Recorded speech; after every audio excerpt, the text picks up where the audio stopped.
কি দরদ ছিল আমাদের জাতীয় কবি কাজী নজরুল ইসলামের, মসজিদের পাশে আল্লাহ তুমি আমার কবর দিও। আল্লাহ এই দোয়াটা কবুল করে নিয়েছে, ঠিক কিনা?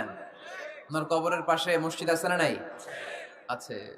এজন্য মসজিদের সাথে সম্পর্ক জুড়ে দেওয়া এটা ইমানদারের আলামত, আর মসজিদকে ঘৃণা করা এটা মুনাফিকের আলামত। এজন্য আমরা যেন আমাদের হৃদয়টাকে মসজিদের সাথে জুড়ে দেই, মসজিদের সাথে যেন সুসম্পর্ক থাকে। মসজিদ সবার, মসজিদ নিয়ে দলাদলি নাই। দলাদলি আছে অনেক জায়গায়, হানাফি মসজিদ, আহলে হাদিস মসজিদ, এরকম আমরা দেখি বা শুনি, এটা ঠিক না। হানাফি মসজিদ বলে কোনো কথা নাই, আহলে হাদিস মসজিদ বলে কোনো কথা নাই। মসজিদ সবার। ছোট্ট খাট্ট বিষয় নিয়ে মসজিদে মারামারি, একজন হাত তোলে আরেকজন তোলে না, কিলাকিলি আছে না নাই? একজন বলে জোরে আমিন, আরেকজন আস্তে আমিন, মারামারি আছে না নাই? এগুলো কি মারামারি করার কোনো বিষয়? কথা বলেন। সালাতে ফরজ আছে, ওয়াজিব আছে, সুন্নাহ আছে। খেয়াল করে বুঝবেন, ফরজ যদি নষ্ট হয় সালাত ভঙ্গ হয়, you have to repeat your সালাহ। ওয়াজিব নষ্ট হলে সালাত ভঙ্গ হয় না, নতুন করে পড়া লাগে না, সেজদায় সাহু দিলেই সালাত আদায় হয়ে যায়। আর সুন্নাহ নষ্ট হলে নামাজ নষ্টও হয় না, নতুন করে পড়াও লাগে না, সৌ সেজদাও লাগে না, নামাজ আদায় হয়ে যায়। সুন্নাহ নষ্ট হলে, এই যে হাত তোলা না তোলা, এটা সুন্নাহ। আমিন জোরে বলা না বলা, এটা কি? সুন্নাহ। যেটা কোনো কারণে কেউ না করলেও তার নামাজ কবুল করে নিবে কে? আর এই সব সুন্নত লই আমাদের দেশে কিলাকিলি। মৌলভীবাজারে মাশাআল্লাহ এগুলা নাই, এখানেও আছে। এগুলার অবসান ঘটুক, আমরা চাই কি চাই না? আর কত এই ছোটখাটো বিষয় নিয়ে আমরা এই বিভেদের প্রাচীর আর দেয়ালকে উঁচু করবো আমাদের মাঝখানে? কবে আমরা ঐক্যের সিন্ডিকেট করব? কবে? আর কবে সাদা মনের মানুষ হব? কবে? আর কত? অনেক হয়েছে, আর না, এবার থামেন। বিভেদের প্রাচীরকে ভেঙে চুড়িয়ে দেন।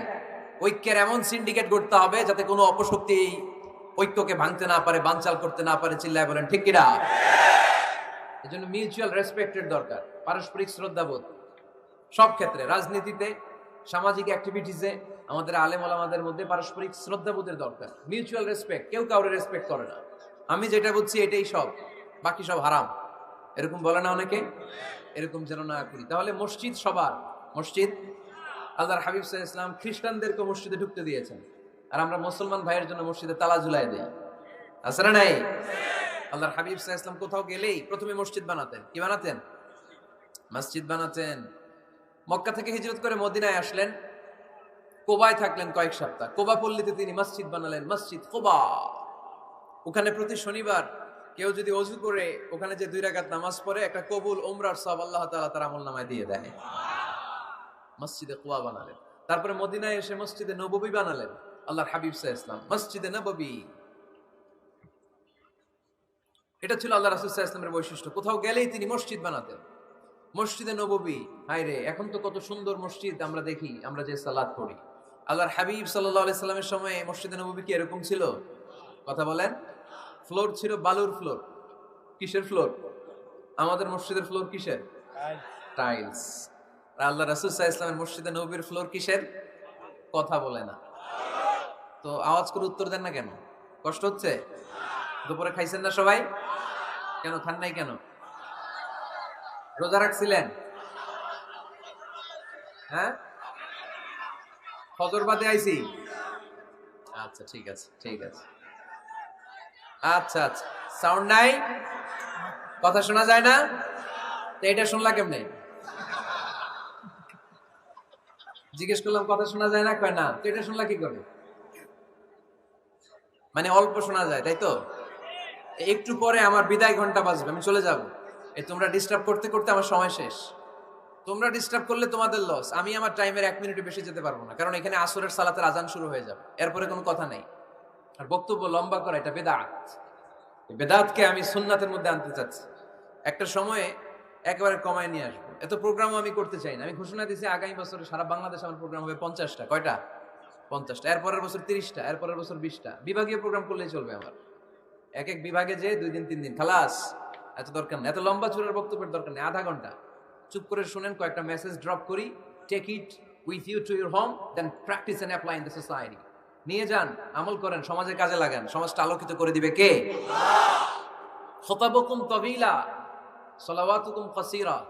আল্লাহর হাবিব সাল্লাল্লাহু আলাইহি ওয়াসাল্লাম বললেন, কিয়ামতের একটা আলামত, কিয়ামতের আগে তোমাদের বক্তব্য হয়ে যাবে লম্বা, সালাত হয়ে যাবে খাটো, সালাতের পরে তাসবিহ পড়তে চায় না লোকজন, ব্যস্ত, মহা ব্যস্ত, সুপার বিজি। কোত্থেকে আসলে এই ব্যস্ততা? আপনি রবের সাথে মুনাজাত, না যাই ইউনাজি মুনাজাত, আপনার রবের সাথে একাকী নীরবে কথা বলতে মনে চায় না আপনার? এত তাড়াহুড়ো কিসে? ধীর স্থির হন, একটু স্থির হন, একটু মনোদৈহিক প্রশান্তি অর্জনের চেষ্টা করেন। সব সময় ব্যস্ত, ধাক্কাধাক্কি, উচ্ছৃঙ্খলা, এগুলো আমাদেরকে শেষ করে দিয়েছে। এজন্য লম্বা চূড়া বক্তব্য ঠিক না। বক্তব্য শুনতে আমাদের ভালো লাগে, আমল করতে ভালো লাগে না। বক্তব্যটা শেষেই সিগারেট ধরায়, আছে না নাই? মাহফিল শেষেই বিড়ি ধরায়, কয় চমৎকার ওয়াজ করছে হুজুরে। ওয়াজটা সেরকম হয়েছে, অনেক কণ্ঠ সুন্দর হুজুরের, এতদিন ইউটিউবে দেখছি, আজকে সরাসরি দেখাইছি, আছে না নাই? কি লাভ হয়েছে? লাভটা হয়েছে কি? এই যে মাহফিল শেষে বিড়িটা ধরাইলেন আর গেলেন, কোনো লাভ হয় নাই। এগুলো থেকে বেরিয়ে আসতে হবে। বছরের পর বছর আমাদেরকে শেখানো হয়েছে একভাবে, কেউ এই পরিবর্তনের আওয়াজ তোলে নাই। আওয়াজ আপনাকে তুলতে হবে। আওয়াজ তোলার জন্য এত মানুষ লাগে না, আপনি একাই যথেষ্ট। আপনি দাঁড়ান না সামনে, দেখবেন আপনার সামনে কেউ টিকে থাকতে পারবে না, ঠিক কিনা? কিন্তু আপনার শক্ত সিদ্ধান্ত লাগবে, পরিবর্তনের জন্য শক্ত মানসিকতা লাগবে, যে আমি পরিবর্তন করতে চাই। We have to change. যুগ জামানা পাল্টে দিতে চাই না অনেকজন, এক মানুষই আনতে পারে জাতির জাগরণ।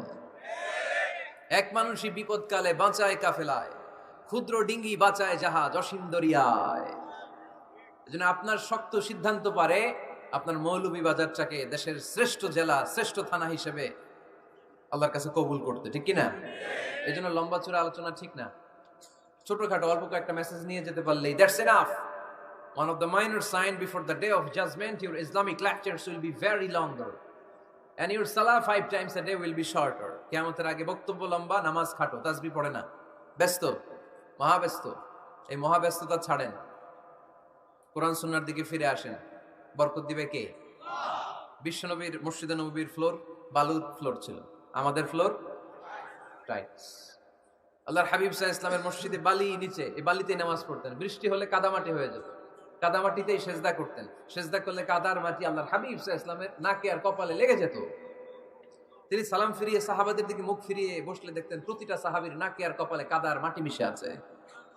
তার মানে প্রিয় নবী সাল্লাল্লাহু আলাইহি ওয়াসাল্লামের মসজিদে নববী ছিল কাঁচা, কিন্তু মুসল্লি ছিল পাকা। আমাদের মসজিদগুলা হয়েছে পাকা, কিন্তু মুসল্লি কাঁচা, ঠিক কিনা? ফজরের সালাতে মানুষ নাই। ইমাম সাহেব আছেন কে কে এলাকায়? দেখি ইমাম, মসজিদের ইমাম, মাশাআল্লাহ। আপনাদের এখানে ওই মসজিদে ফজরের নামাজে কয় কাতার হয়? 5 জন 6 জন? কেনে এত কম? কেনে? হ্যাঁ, আসে না, আসতে চায় না লোকজন। তো এই যে 5-6 জন ফজরের সালাতে, কল্পনা করতে পারেন ফজরের সালাতে এত কম লোক। যেদিন ফজরের জামাতের দৃশ্য আর জুমার নামাজের দৃশ্য একরকম হয়ে যাবে, ওই দিনই বাংলাদেশে ইসলাম কায়েম হয়ে যাবে। এখন স্লোগান তুলে বিপ্লব বিপ্লব, ইসলামে বিপ্লব। আর ফজরের সময় আমি কম্বলের ভিতরে, আছে না নাই? কোনো বিপ্লব হবে না। ফজরের নামাজ জামাতে পড়ুন, সকালটারে বরকতময় করে দিবে কে? আল্লাহর হাবিব সাল্লাল্লাহু আলাইহি ওয়াসাল্লামের মসজিদ ছিল সবার জন্য উন্মুক্ত, এখানে সবাই আসতে পারত।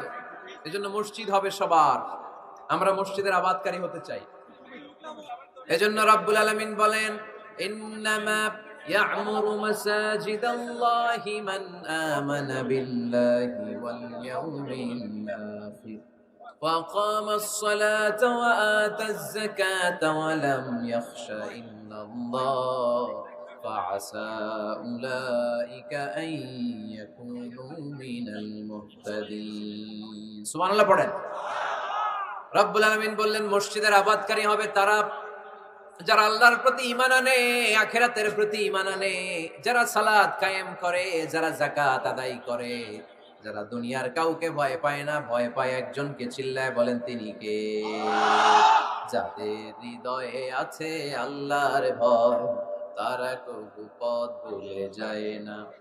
আল্লাহর প্রেম ছাড়া এই দুনিয়া কারো কাছে কোনো কিছু চায় না, ঠিক কিনা? তাহলে যারা মসজিদের আবাদকারী, এরা ভয় পায় একজনকে। চিল্লায় বলেন তিনি কে?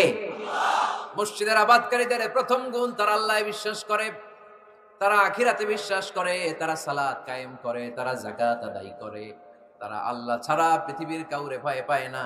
আল্লাহ বলেন ফাআসা উলাইকা আইয়াকুনু মিনাল মুহতাদিন, আশা করা যায় তারাই হলো হেদায়েতের রাস্তার উপরে আছে। ঠিক কি না? তারাই মসজিদের আবাদকারী, যারা মসজিদে যায় সালাত আদায় করে।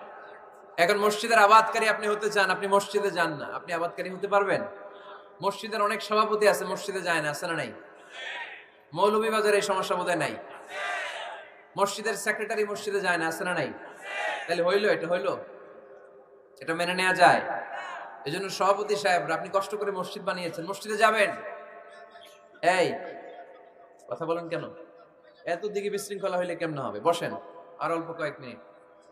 সভাপতি সাহেব আপনি মসজিদে যাবেন, সেক্রেটারি সাহেব আপনি মসজিদে যাবেন, তাহলে আপনি সঠিক মসজিদের আবাদকারী হবেন। ঠিক কিনা? আমরা মসজিদের আবাদকারী হতে চাই ইনশাআল্লাহ। পড়েন উমরানুল মাসাজিদ। মসজিদের আবাদ কি করে করতে হয়? মসজিদ আবাদ করার এক নাম্বার মাধ্যম হচ্ছে মসজিদ নির্মাণ করা। কি করা?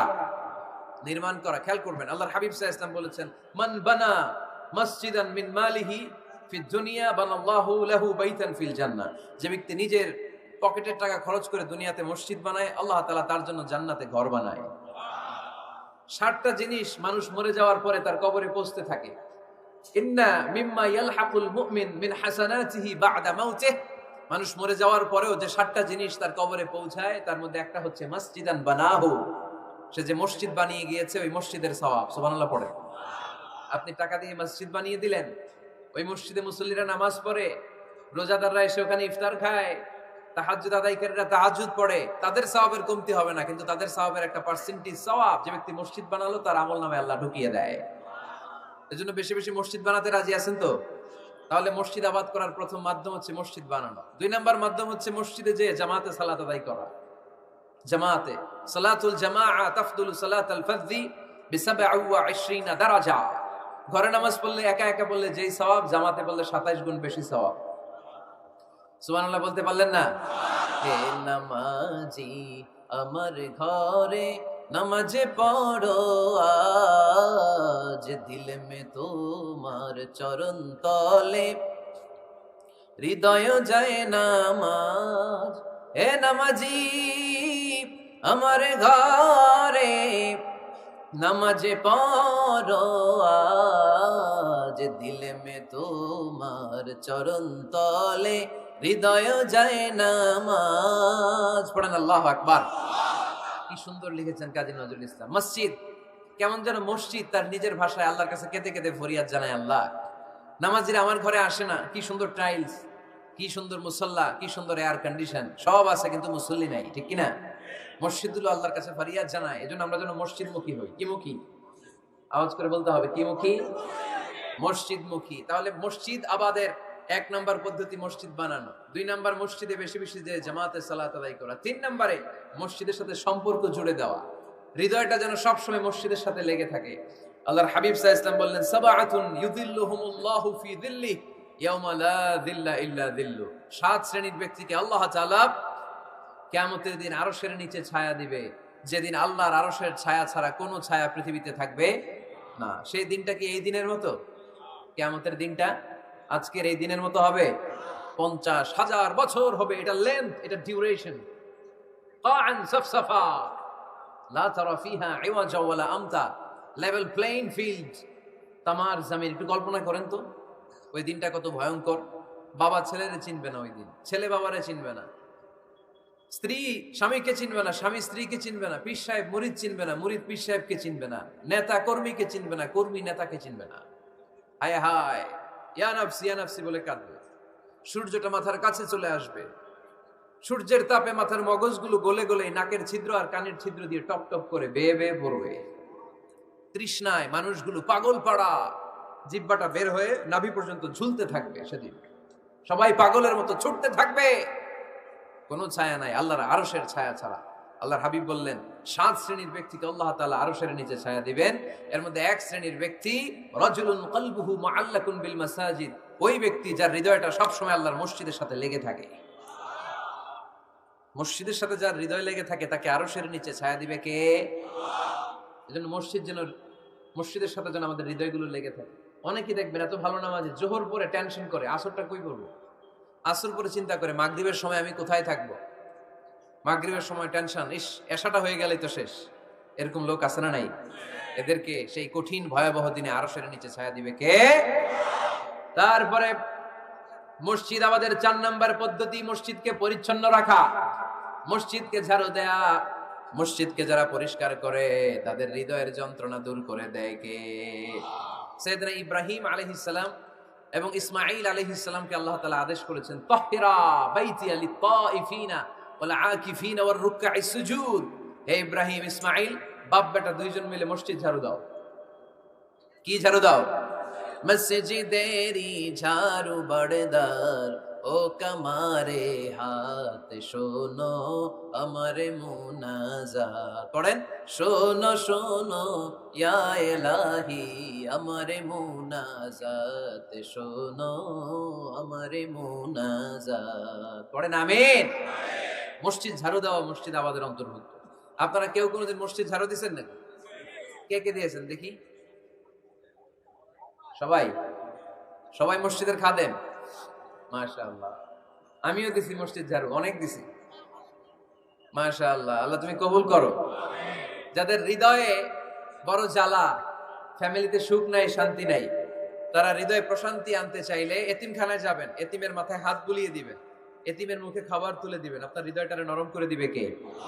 আল্লাহর ঘর মসজিদে যাবেন, নিজ হাতে মসজিদটারে একটু পরিষ্কার করে দিবেন, আপনার জীবনটারে উজালা করে দিবে কে? তাহলে এগুলো করার মাধ্যমে আমরা মসজিদের আবাদ করতে চাই। আমরা মসজিদের আবাদকারী হতে চাই কি চাই না? আল্লাহর ঘর মসজিদ আবাদ করার মতো শ্রেষ্ঠ কাজ পৃথিবীতে হতে পারে না। এই মসজিদের কিছু আদব আছে, আল্লাহ রাসূল সাল্লাল্লাহু আলাইহি ওয়াসাল্লাম বলেছেন এই আদবগুলো মেনটেন করে যেন আল্লাহর ঘর মসজিদের সাথে আমরা ব্যবহার করি।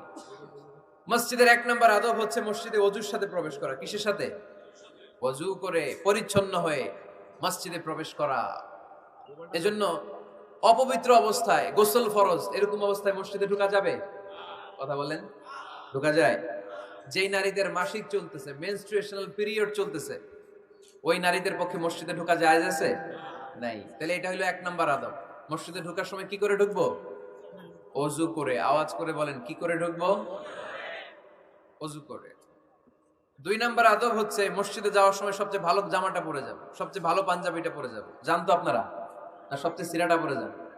হ্যাঁ, অনেকের নামাজের জন্য একটা পুরান জামা আছে, সিরা পাড়া, এদিকে হাত উঠালে এদিকে দেখা যায়, আছে না নাই? সবচেয়ে সিরা পাড়াটা রাখে নামাজের জন্য, কপাল পোড়া। আর সুন্নতে খাতনার অনুষ্ঠানে গেলে মাশাআল্লাহ লেহেঙ্গা গায়ে দিয়ে যায়, আছে না নাই?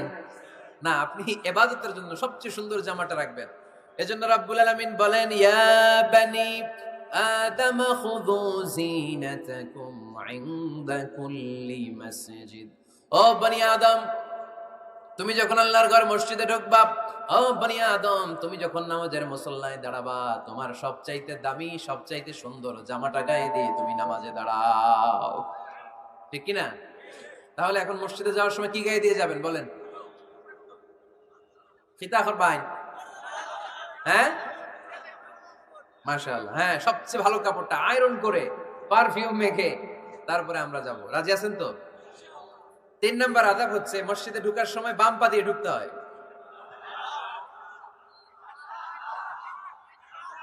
কোন পা? আরো জোরে। এদেরকে গুতা মারা লাগে, নাহলে আওয়াজ বাড়ে না। এরকম ভলিউম টাইট করতে হয়, ভলিউম হাই করলে আর করে পারে, এমনি বলতে চায় না। ঘটনা কি? হ্যাঁ, খায় নাই? বদরের যুদ্ধ হয়েছিল রমাদানে, কোন সাহাবী খায় নাই, না খাইয়া একেবারে সাইজ করে দিয়েছে কাফেরদেরকে। আমরা না খেলেও আমাদের হৃদয়ে ইমানি শক্তি আছে না নাই?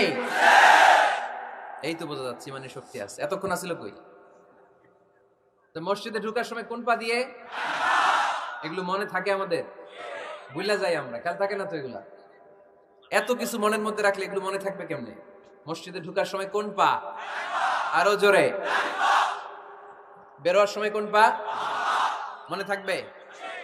মসজিদে যখন ঢুকবেন ডান পা দিয়ে ঢুকবেন আর দোয়া পড়বেন, আউযু বিল্লাহিল আযীম ওয়া বিওয়াজহিল কারীম ওয়া সুলতানিহিল কদীম মিনাশ শাইতানির রাজীম। বিষ্ণু সাল্লাল্লাহু আলাইহি ওয়াসাল্লাম বললেন, যে ব্যক্তি মসজিদে ঢোকার সময় এই দোয়াটা পড়বে, শয়তান আফসোস শুরু করে, সে বলে, হায় হায়, আজকের দিনের জন্য, সারা দিনের জন্য তো তুই আমার ওয়াসওয়াসা থেকে বেঁচে গেলি, আজকের সারা দিনের জন্য তোরে আমি হারালাম, আজকের সারাটা দিন আল্লাহর পক্ষ থেকে প্রোটেকশন নিয়ে তুই বেঁচে গেলি, আজকের জন্য যা, কালকে তোরে আমি ধরবো। এজন্য এই দোয়াটা পড়ার দরকার আছে না? আউযু বিল্লাহিল আযীম ওয়া বিওয়াজহিল কারীম ওয়া সুলতানিহিল কদীম মিনাশ শাইতানির রাজীম। চারটা বাক্যের দোয়া মুখস্থ করতে কষ্ট হলে যে ইউটিউবে চলে যাবে আজকেই, ওখান থেকে শুনে আপনারা মুখস্থ করে নেবেন, এই দোয়াটা পড়বেন। তাহলে ওই দিনের জন্য শয়তানের ওয়াসওয়াসা, টেম্পটেশন, প্রভোকেশন থেকে আপনি আল্লাহ তাআলার প্রোটেকশনে চলে গেলেন। সুবহানাল্লাহ পড়েন।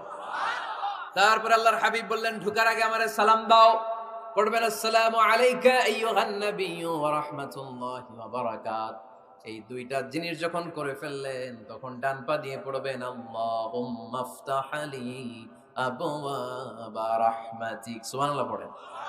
আল্লাহুম্মা আফতাহ লি, ও আল্লাহ আমার জন্য তুমি খুলে দাও আবওয়াবা রাহমাতিক, তোমার রহমতের দরজা। তার মানে মসজিদে ঢুকলে রহমত পাওয়া যায় কি যায় না? মসজিদে ঢুকলে পাওয়া যায় রহমত, মসজিদের বাইরে রহমতের কথা আল্লাহ বলে নাই। মসজিদের ভিতরে রহমত। কোথায় রহমত? কোথায়? মসজিদের ভিতরে রহমত আছে না? তার প্রমাণ, মসজিদে ঢুকলেই শান্তি লাগে কেমন জানি, আর ঘুমে ধরে। মসজিদে ঘুমাইছেন কারা কারা দেখি? সবাই ঘুমাইছেন? আরে আমি কত ঘুমাইছি। জুমার নামাজের সময় যে কি ঘুম আসে, আসে আসে, কমন পড়ছে, একেবারে কমন পড়ে গেছে। ঘুম আসে কারণ রহমতের ঝিরি ঝিরি বাড়িধারা আল্লাহ তাআলা আরশের উপর থেকে নাজিল করতে থাকে, আর এই রহমতের কারণে হৃদয়টা প্রশান্ত হয়ে যায়, অনেকের ঘুমও চলে আসে, ঠিক কিনা? এজন্য আল্লাহুম্মা আফতাহ লি আবওয়াবা রাহমাতিক, ও আল্লাহ তোমার রহমতের দরজাগুলো আমার জন্য খুলে দাও। এই দোয়া পড়লে রহমতের দরজা খুলে দেয় কে? আবার মসজিদ থেকে যখন বের হবেন তখন কোন পা দিয়ে? জোরে বলেন। বাম পা দিয়ে কি পড়বেন? আল্লাহুম্মা ইন্নী আসআলুকা মিন ফাদলিক, ও আল্লাহ তোমার কাছে আমি তোমার পক্ষ থেকে ফদল চাই, মানে রিজিক চাই। রিজিক দেওয়ার মালিক কে? তার মানে খুব সোজা সাপটা কথা হচ্ছে, মসজিদের ভিতরে পাওয়া যায় রহমত, আর বাইরে পাওয়া যায় ফদল বা রিজিক। বাইরে পাওয়া যায় কি? রিজিক। মসজিদের ভিতরে রিজিক আছে। তার মানে সারাদিন মসজিদে বসে থাকলে রিজিক মিলবে? নামাজের সময় নামাজ পড়তে হবে, কাজের সময় কাজ করতে হবে, এটাই হচ্ছে ইসলামের বিধান। নামাজের সময় নামাজ, কাজের সময়। আমি প্রশ্ন করবো, আওয়াজ করে উত্তর দেন। নামাজের সময়, কাজের সময়, নামাজের সময়, কাজের সময়, এটা মনে থাকবে।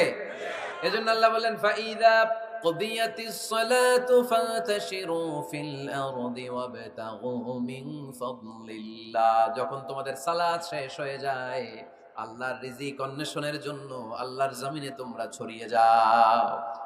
নামাজের সময় আসবেন, নামাজ শেষ বের হয়ে যান, ফান্তাশিরু ফিল আরদ, জমিনে ছড়িয়ে পড়ো।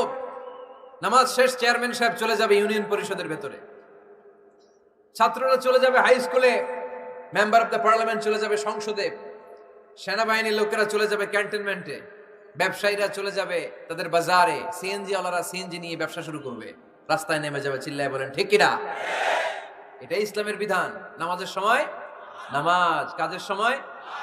আচ্ছা, তাহলে প্রথম সুন্নাত পেলাম, পবিত্র হয়ে ঢুকবো, ভালো জামা পরে ঢুকবো 2 নাম্বার। 3 নাম্বার, ঢুকার সময় কোন পা? বের হওয়ার সময়। 4 নাম্বার, মসজিদে ঢুকে 2 রাকাত। মসজিদে ঢুকে কয় রাকাত পড়েন আপনারা? তাহিয়াতুল মসজিদ, মসজিদে আপনি ওয়েলকাম জানাবেন, ঢুকেই 2 রাকাত পড়বেন, ওযু করলেই 2 রাকাত। আল্লাহর হাবিব সাল্লাল্লাহু আলাইহি ওয়াসাল্লাম মসজিদে নববীতে জুমার খুতবা দিচ্ছেন। খুতবা চলাকালীন সময়ে এক সাহাবী এসে মসজিদের মধ্যে বসে পড়লেন। আল্লাহর হাবিব সাল্লাল্লাহু আলাইহি ওয়াসাল্লাম সাহাবীরে বললেন, দাঁড়াও। সাহাবী দাঁড়ালেন। আল্লাহর নবী জিজ্ঞেস করলেন, কেন বসে বললা? 2 রাকাত পড়ছো নাকি? সাহাবী বলে, পড়ি নাই। বিশ্বনবী বললেন, তাহলে তাড়াতাড়ি 2 রাকাত নামাজ পড়ে বসে যাও। সুবহানাল্লাহ পড়ো। 2 রাকাত পড়ো নাই তো পড়ো, দাঁড়াও, তারপরে বসো। দেখেন, খুতবা চলাকালীন সময়ে আমাদের খতিবরা কখনো খুতবা থামায়? কথা বুঝেন নাই? জুমার খুতবা আপনারা শুনেন না? খুতবা চলতেছে, ওই মুহূর্তে ইমাম সাহেবরা কখনো খুতবা থামায়? মাঝখানে কোনো ঝামেলা হলে থামায় না। প্রথম খুতবা শেষ, বসে, তারপরে দ্বিতীয় খুতবা। খুতবার মাঝখানে কোনো থামাথামি নাই। কিন্তু আল্লাহর হাবিব সাল্লাল্লাহু আলাইহি সাল্লাম কেমন খতিব ছিলেন দেখেন। আল্লাহর হাবিব সাল্লাল্লাহু আলাইহি সাল্লামের খুতবা দেওয়ার স্টাইল এন্ড অ্যাটিটিউড এবং আমাদের খুতবা দেওয়ার স্টাইল এন্ড অ্যাটিটিউড, আল্লাহ রাসূল সাল্লাল্লাহু আলাইহি সাল্লামেরটা কত প্রাণবন্ত ছিল। আল্লাহ রাসূল সাল্লাল্লাহু আলাইহি সাল্লাম সোসাইটি ওরিয়েন্টেড একজন পার্সোনালিটি ছিলেন, সমাজের মানুষ কেন্দ্রিক, খুব সামাজিক ছিলেন আল্লাহ রাসূল সাল্লাল্লাহু আলাইহি সাল্লাম। তিনি দেখলেন একজন বসে পড়ছে, উনি খুতবা থামায় দিলেন, জুমার খুতবা থামায় বললেন, এই নামাজ পড়ছো না, পড়ো 2 রাকাত পড়ো। আবার খুতবা শুরু করলেন। সুবহানাল্লাহ পড়বেন না? একবার তিনি খুতবা দিচ্ছেন, দেখলেন আল্লাহ রাসূল সাল্লাল্লাহু আলাইহি ওয়াসাল্লামের 2 জন নাতি হাসান আর হুসাইন রাদিয়াল্লাহু তাআলা আনহুমা, ছোট্ট মানুষ, কাতারের ভিতরে ঢুকে কোন সাহাবী টুপি টান দেয়, কারো পাগড়ি ধরে টান দেয়, একজন এদিকে দৌড় দেয়, আরেকজন ওদিকে দৌড় দেয়। মসজিদে একটা ডিস্টার্ব হচ্ছে। আল্লাহর হাবিব সাল্লাল্লাহু আলাইহি ওয়াসাল্লাম খুতবা থামিয়ে দিলেন, মিম্বার থেকে নেমে আসলেন, 2 নাতিকে 2 হাতে ধরলেন, ধরে আস্তে করে জান্নাতের এই 2 সর্দারকে নিয়ে মিম্বারের উপরে দাঁড়ালেন। এই হাতে এই নাতি, ওই হাতে আরেক নাতি। এরপর দাঁড়িয়ে দাঁড়িয়ে তিনি বাকি খুতবা দিলেন। পড়েন সুবহানাল্লাহ। কত প্রাণবন্ত খুতবা। উনিও খুতবা দিতেন, আমরাও খুতবা দেই। আল্লাহর হাবিব সাল্লাল্লাহু আলাইহি ওয়াসাল্লাম খুতবা দিচ্ছেন, এক সাহাবী এসে বলল, ইয়া রাসূলুল্লাহ, মদিনায় দুর্ভিক্ষ, বৃষ্টি নাই, আপনি বৃষ্টির দোয়া করেন। রাসূল সাল্লাল্লাহু আলাইহি ওয়াসাল্লাম খুতবা থামায় দিলেন, থামায় দিয়ে দোয়া শুরু করলেন। আল্লাহুম্মা আসকিনা গাইসান মুগীসান মারিআন মুরিআন নাফিআন গায়রা দার আজিলান গায়রা আজাল। আল্লাহ, উপকারী বৃষ্টি দেন, যে বৃষ্টিতে আমাদের ফসল জন্মাবে, সবুজ ঘাস লতা পাতা জন্মাবে, আমাদের গবাদি পশুর রিজিক বাড়বে। এরকম উপকারী বৃষ্টি আমাদেরকে দিয়ে মদিনাটারে ধন্য করে দেন। বৃষ্টি শুরু হলো। জুমাবার বৃষ্টি, শনি রবি সোম মঙ্গল বুধ বৃহস্পতি শুক্র, টানা 7 দিন বৃষ্টি। এবার বৃষ্টির চোটে মদিনায় বন্যা হয়ে গেছে। এতদিনে দুর্ভিক্ষ, এতদিনে কি? এখন বৃষ্টির বরকতের দোয়া করছে, বৃষ্টিতে এবার বন্যা। যে সাহাবী বৃষ্টির জন্য দোয়া করতে বলেছিলেন, পরের জুমাবারের খুতবার সময় এসে ওই সাহাবী বলেন, ইয়া রাসূলুল্লাহ, আবার খুতবার মাঝখানে, ইয়া রাসূলুল্লাহ, আর বৃষ্টির দরকার নাই, আর দরকার নেই। এবার বৃষ্টি বন্ধের দোয়া করেন। আল্লাহর হাবিব সাল্লাল্লাহু আলাইহি ওয়াসাল্লাম খুতবা থামিয়ে আবার বন্ধের দোয়া, আল্লাহুম্মা হাওয়ালাইনা ওয়ালা আলাইনা। হে আল্লাহ, আমাদের চারিদিকে দেন, মদিনাতে আর বৃষ্টির দরকার নেই। চিল্লায় পড়েন সুবহানাল্লাহ। এজন্য খতিব হবে এরকম প্রাণবন্ত খতিব। সমাজে কি চলে, কি ক্রাইসিস, কি সংকট, ইয়াংরা কোন সমস্যায় ভোগে, আমাদের রাজনৈতিক অঙ্গনে কি সমস্যা, আমাদের অর্থনৈতিক অঙ্গনে কি সমস্যা, আমাদের সামাজিক অঙ্গনে কি সমস্যা, আমাদের পরিবারগুলোর ভেতরে কি ঝামেলা, প্রত্যেকটা কথা মসজিদের মিম্বার থেকে আসার দরকার আছে না নাই? আল্লাহর হাবিব সাল্লাল্লাহু আলাইহি ওয়াসাল্লাম এভাবেই সমাজকে ঠিক করে দিতেন। 2 রাকাত মসজিদে ঢুকে আজকে থেকে আমরা পড়ব। মসজিদে ঢুকলেই কয় রাকাত মনে থাকবে না ভুলে যাবেন? তারপরে আল্লাহর হাবিব সাল্লাল্লাহু আলাইহি ওয়াসাল্লাম বলেছেন, খবরদার কবরের উপর মসজিদ বানিও না। কবরস্থান একদিকে, মসজিদ আর একদিকে। কিন্তু বাংলাদেশে মসজিদের সাথে কবর মেলানো আছে না নাই? ছোট্ট একটা মসজিদ, কিন্তু এত বড় বাবার কবর আছে না নাই? এগুলো করবেন না আপনি। আগে হবে মসজিদ, পরে কবরস্থান। যেমন মসজিদে নববী হয়েছে আগে, তারপরে বিশ্বনবীর কবর এখানে আছে না নাই? মসজিদে নববী প্রতিষ্ঠিত হয়েছে আগে, পরে বাকি কবরস্থান আছে না নাই? কিন্তু কোন আল্লাহর ওলির কবরস্থানের উপরে যদি মসজিদ বানান, তার উপর লানাত দিয়েছে কে? লাআনা রাসূলুল্লাহ আলাল ইয়াহুদ ওয়ান নাসারা ইত্তাখাযু কুবুর আমবিয়াইহিম মাসাজিদা। আল্লাহর রাসূলের লানত ইহুদি নাসারাদের উপর, কারণ ইহুদি আর নাসারাদের একটা খাসলাত, একটা বৈশিষ্ট্য ছিল, তারা তাদের নবীদের কবরের উপরে মসজিদ বানায় ফেলত। এটা করা যাবে? এজন্য এলাকায় এলাকায় এই ঝামেলা, কবর আর মসজিদ হবে আলাদা। আবার মসজিদের কিবলার দিকে যেন কবরস্থান না হয়, তাহলে শিরক হওয়ার সম্ভাবনা আছে না নাই? খুব সাবধান। আল্লাহ সব মাফ করে, কিন্তু শিরক মাফ করে না, ঠিক কি না? শিরক হচ্ছে মহাপাপ, সব পাপের বাপ। এজন্য আমরা সব করলেও শিরকের গুনাহ মুসলমান কখনো করতে পারে না। এরপর আল্লাহর হাবিব বললেন, মসজিদকে পরিষ্কার পরিচ্ছন্ন রাখো, এটাও মসজিদের আদাব। মসজিদে আতর লাগিয়ে দেন, বাখুর জ্বালিয়ে দেন। আপনাদের এই এলাকার মধ্যে তো বাখুরের অভাব নাই, আগরের অভাব নাই, ঠিক কিনা? গতকাল প্রোগ্রাম ছিল কই? সুজানগর, আগরের রাজধানী। আগর চিনেননি আপনারা? হ্যাঁ, এই যে দেহনেল উদ পারফিউম, আপনাদের এই যে মাহতাব সাহেবের আল হারামাইন, এরপরে যে আজমল কোম্পানি, এও আপনাদের এই মৌলভীবাজার এলাকার। এরকম অনেক কোম্পানি আছে দুবাই ভিত্তিক, গোটা বিশ্বে ওনারা ব্র্যান্ডিং করেছে। এগুলোর র ম্যাটেরিয়াল, কাঁচামাল যায় হচ্ছে আপনাদের মৌলভীবাজার থেকে। ছেলের বউ শাশুড়ির ওয়াজ গতকাল করছে, শুনে নিন। শাশুড়ি আর বৌমার কিলাকিলি, গতকালের ওয়াজের বিষয় ছিল কি? শাশুড়ি বৌমার কিলাকিলি কি করে থামাবেন, শুনে নিন। আচ্ছা, ঠিক আছে, মুফতি সাহেবদের কাছ থেকে জেনে নেবেন এই প্রশ্ন। আমি উত্তর দিলে আবার কিলাকিলি লেগে যাবে বাংলাদেশ। কিলাকিলির দরকার নেই। সম্মানিত ভাইয়েরা, মসজিদ পরিষ্কার পরিচ্ছন্ন রাখবেন, এই বাখুর জ্বালাবেন, দেহনেল উদ, এই পারফিউম গুলো ছড়িয়ে দিবেন। মসজিদের মধ্যে অনেক মসজিদে দুর্গন্ধ আছে না নাই? এই কার্পেটের মধ্যে ময়লা, পরিষ্কার করে না। আল্লাহর হাবিব সাল্লাল্লাহু আলাইহি ওয়াসাল্লাম বলেছেন, খবরদার। আম্মা জান আয়েশা বর্ণনা করেন, আমার রাসূলুল্লাহ সাল্লাল্লাহু আলাইহি ওয়াসাল্লাম বিবিনাইল মসজিদ ফি দুয়ার ওয়া আন তুতাইয়াবা ওয়া তুনাযাফ। আমরা যেন এলাকা এলাকায় মসজিদ বানাই, মসজিদগুলোকে যেন পারফিউম দিয়ে, আতর দিয়ে সুগন্ধময় করে দেই। বিশ্বনবী আদেশ করেছেন, সুবহানাল্লাহ পড়ো। এজন্য কোনো অপরিচ্ছন্ন মসজিদ থাকতে পারবে না, মসজিদের পাশ দিয়ে গেলে আতরের ঘ্রাণে আমোদ হয়ে লোকজন যেন বুঝতে পারে এটা আল্লাহর ঘর, মসজিদ। চিল্লায় বলেন ঠিক কিনা? এরপর আল্লাহর হাবিব সাল্লাল্লাহু আলাইহি ওয়াসাল্লাম বলেছেন, মসজিদের আরেকটা আদব হলো মসজিদকে অতিমাত্রায় ডিজাইন না করা। বেশি ডিজাইন করা যাবে না। এমন ডিজাইন করা যাবে না যেটা মসজিদ বোঝাই যায় না। এত লাইটিং ফাইটিং করে, এটা কি মসজিদ না কমিউনিটি সেন্টার বোঝাই যায় না? আছে না নাই? আছে। এরকম যেন আমরা না করি সম্মানিত ভাইয়েরা। বিশেষ করে মসজিদের সামনের দেয়ালে। কোন দেয়ালে? সামনের দেয়ালটা কেবলার দিকে যেই দেয়াল, এই দেয়ালটা হতে হবে ফ্রেশ, যাতে করে মানুষের দৃষ্টি আকর্ষণ না করে। প্রায় মসজিদের দেয়ালের মাঝখানে দেখবেন আপনি ক্যালেন্ডার ঝুলায় রাখে, আছে না নাই? মৌলভীবাজারের কি অবস্থা? কিতা খবর আছে? তো এই যে ক্যালেন্ডার ঝুলায় রাখে, ওইখানে দেখবেন বিভিন্ন মসজিদের ছবি, এতিমখানার ছবি, মানুষের ছবি। তো মানুষ নামাজও পড়ে, আবার ওগুলোও তাকায়, আছে না নাই? প্রথম কাতারে পরে ওইখানে কি লেখা, এগুলো পরে তার ডিস্টার্ব হচ্ছে না? এই মুসল্লির দৃষ্টি যাতে অন্যদিকে না যায়, এটা খেয়াল রাখতে হবে। যদি পারা যায়, মসজিদের সামনে কোনো ঘড়ি টড়ি চলবে না। ঘড়ি মসজিদের পেছনের দেয়ালে, সময়সূচি পেছনের দেয়ালে, সব পেছনে। সময় কয়টা বাজে ওটা ইমাম দেখলে চলবে, ইমাম এভাবে দেখে নিবে, আপনারাও দেখে নেবেন। কিন্তু সামনের দেয়ালটা যত সিম্পল করা যায়। আল্লাহর হাবিব সাল্লাল্লাহু আলাইহি ওয়াসাল্লাম নামাজ পড়া অবস্থায় সামনে এমন কিছু রাখতেন না যেটার দ্বারা আল্লাহর হাবিব সাল্লাল্লাহু আলাইহি ওয়াসাল্লামের সালাতে মনোযোগ অন্যদিকে চলে যায়। আমরা যখন সালাত পড়ি, যদি অন্যদিকে তাকাই, ফেরেশতার মাধ্যমে আল্লাহ একটা ডাক দেয়, বলে আকবিল, এই বান্দা ফিরে আয়, তোর নজর থাকা দরকার সিজদার জায়গায়, ফিরে আয়।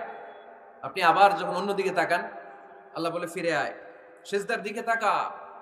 আপনি আবার যখন ঘড়ির দিকে তাকান, আল্লাহ বলে আকবিল, ফিরে আয়, সিজদার দিকে তাকা। আপনি যখন আবার অন্যদিকে তাকান, তখন আল্লাহ বলে লা হাজাতা লি ইলা সালাতি, তোর এই নামাজের দরকার আমার নাই। নাউজুবিল্লাহ পড়বেন না? তোর এই নামাজের দরকার আমার নাই। অজু করে কষ্ট করে যাকে খুশি করার জন্য আপনি সালাতে দাঁড়ালেন, উনি যদি বলে এই নামাজের দরকার নাই, তা কার জন্য নামাজ পড়লেন আপনি? কথা কি বুঝতে পেরেছেন? এই জন্য এলাকার গণ্যমান্য ব্যক্তিবর্গ আছে, আমাদের চেয়ারম্যান সাহেব আছে, আরো অন্যান্য বিজনেস ম্যাগনেটরা আছে। আপনারা মসজিদ যখন নির্মাণ করবেন, সামনের দেয়ালটা যত সাদামাটা হতে পারে ততই ভালো। এমনকি জায়নামাজের মধ্যে এখন কাবা ঘরের ছবি আছে না নাই? আছে না? কি মুসলমান আমরা, নিজের কাবারে নিজে লাথি মারি নামাজের আগে, মনের অজান্তে নিজের কাবাকে নিজে লাথি মারছি। এরকম জায়নামাজ ব্যবহার করা নিষেধ। চিল্লায় বলেন ঠিক কিনা? সাদা ফ্রেশ জায়নামাজ বাজারজাত করেন, আপনাদের সিদ্ধান্তই ওনাদের ব্যবসা বয়কট হয়ে যাবে। আপনারা যদি এখন থেকে মসজিদের মিনারা আর কাবা ঘরের যে প্রতিকৃতি বা ছবি, এরকম ছবি সম্বলিত জায়নামাজ কিনা বন্ধ করে দেন, এদের মার্কেট থাকবে? কথা বলেন। কালকে থেকে আমরা জায়নামাজ কেনার সময় ফ্রেশ জায়নামাজ কিনবো। কোন মসজিদ, কোন মিনার, আমাদের কাবা ঘরের ছবি সম্বলিত কোনো জায়নামাজ কিনা যাবে? আওয়াজ করে বলেন, যাবে? যাবে না। এগুলো হচ্ছে মসজিদের আদাব। এগুলো রক্ষা করে মসজিদে ঢোকার দরকার আছে না নাই? পৃথিবীতে 3টা মসজিদ সবচাইতে শ্রেষ্ঠ মসজিদ। কয়টা? আওয়াজ করে বলেন না। 1 নাম্বার মসজিদুল হারাম, ফাওয়াল্লু উজুহাকুম শাতরা, যেখানেই তোমরা নামাজ পড়ো না কেন মসজিদের হারামের দিকে হয়ে নামাজ পড়ো। কিবলা কোন দিকে আজকে? এদিকে, এইদিকে কিবলা। আমি যদি এদিকে হয়ে পড়ি, নামাজ হবে না? হবে না কেন? কারণ কিবলামুখী হয়ে নামাজ পড়া ফরজ। চিল্লায় বলেন ঠিক কিনা? মসজিদুল হারাম পৃথিবীর প্রথম মসজিদ। ওখানে একটা ঘর আছে, ঘরটার নাম হলো কাবা। ইন্না আউওয়ালা বাইতিন উদিআ লিন-নাসি লাল্লাযী বিবাক্কাতা মুবারাকা। এই পৃথিবীর প্রথম ঘর, যেই ঘরটা স্থাপিত হয়েছে বাক্কা শহরে। বাক্কা মক্কার আগের নাম, এখন শহরের নাম মক্কা। আগে নাম ছিল কি? সবাই বলেন, কি নাম ছিল? বাক্কা। এটা পৃথিবীর আদি ঘর। সব নবীদের পরশধন্য পদধূলিতে এই জায়গাটা বরকতময় হয়েছে। এটা এমন ঘর, যে ঘরের চারদিকে 1 রাকাত নামাজ পড়লে 1 লক্ষ রাকাতের সওয়াব পাওয়া যায়। হজ উমরা করেছেন কে কে দেখি? হজ উমরা করেছেন আপনারা না? মাশাআল্লাহ। আমরা যারা করতে পারি নাই, আল্লাহ তাদেরকেও তৌফিক দাও। আমরা যেন এই কাবা ঘরে যে প্রাণ ভরে সালাত আদায় করতে পারি, আল্লাহ তৌফিক দান করো। আমরা যেন মসজিদে নববীতে যে প্রাণ ভরে সালাত পড়তে পারি, তৌফিক দান করো। আল্লাহর হাবিব সাল্লাল্লাহু আলাইহি ওয়াসাল্লামের কবরের সামনে দাঁড়িয়ে যেন আমরা প্রাণ খুলে মন প্রাণ উজাড় করে বিশ্বনবী সাল্লাল্লাহু আলাইহি ওয়াসাল্লামকে সালাম দিতে পারি, আল্লাহ তৌফিক দান করো। এই কাবা ঘরকে কেন্দ্র করে প্রতিদিন 100টা রহমত নাজিল হয়। আওয়াজ করে বলেন, কয়টা? আল্লাহর হাবিব বললেন, প্রতিদিন প্রতিনিয়ত 100টা রহমত নাজিল হতেই থাকে।